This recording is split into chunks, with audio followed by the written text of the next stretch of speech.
सुधाकर बडकुसर यांची आज पुन्हा चौकशी होणार आहे। नाशिक पोलिसांकडून चौकशीचं सत्र सुरूच आहे। सलीम कुत्ता सोबत डान्स प्रकरणी बडकुसर हे अडचणीत आलेत। 4 वेळेस चौकशी करून सुद्धा उत्तर मिळालं नाही का समाधानकारक उत्तर मिळालेली नाहीत असं म्हटलं जात आहे। तर 27 प्रश्न विचारून उलगडा करण्याचा पोलिसांनी प्रयत्न केल्याची ही माहिती आहे। सुधाकर बडकुसर यांना आता पोलिसांना उत्तर देण्यासाठी वकील हवाय। 4 वेळेस चौकशी करून देखील पोलिसांना बडकुसर यांच्याकडून समाधानकारक उत्तर मिळालं नसल्याचं कळत आहे। तर नाशिक पोलिसांचे चौकशीचं हे सत्र सुरूच असल्याचं दिसतंय। पोलीस आयुक्त संदीप कर्णिक यांनीच आता बडकुसर यांची झाडाझडती घेतलेली आहे। सलीम कुत्ता सोबत डान्स प्रकरणी बडकुसर अडचणीत आले। तर व्हिडिओ संबंधित आतापर्यंत 14 लोकांची पोलिसांनी चौकशी केली आहे। 27 प्रश्न विचारून उलगडा करण्याचा पोलिसांचा प्रयत्न आहे। पार्टी कोणी आयोजित केली, सलीम कुत्ताला कोणी बोलावलं, फार्म हाऊस कुठलं आणि कोणाचं, पार्टी मागील कारण काय, सलीम कुत्ताचे पार्टीशी काय संबंध, या सर्व प्रश्नांची उत्तरं अद्यापही गुलदस्त्यात आहे।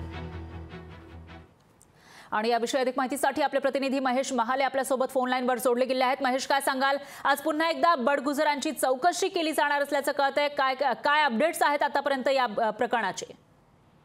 अगदी खरं आहे फराह। खरं तर आज देखील सुधाकर बडगुजर यांची 5व्यांदा चौकशी केली जाणार आहे। विधानसभेमध्ये नितेश राणे यांनी सुधाकर बडगुजर यांच्यावर गंभीर आरोप केलेले होते।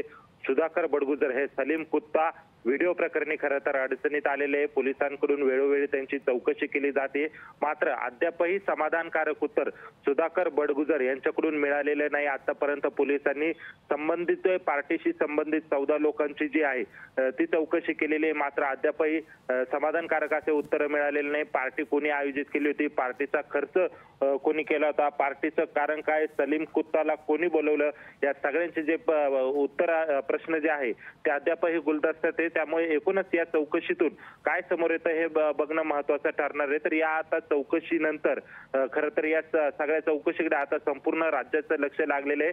त्यामुळे सुधाकर बडगुजर यांची आज पुन्हा एकदा चौकशी होणार आहे। या चौकशीसाठी त्यांनी आता वकिलाची मदत देखील मागितलेली आहे। त्यामुळे एकंदरीतच या संपूर्ण प्रकाराकडे आता संपूर्ण राज्याचं लक्ष लागलेलं आहे। निश्चितच महेश, धन्यवाद तुम्ही दिलेल्या या सविस्तर माहितीसाठी।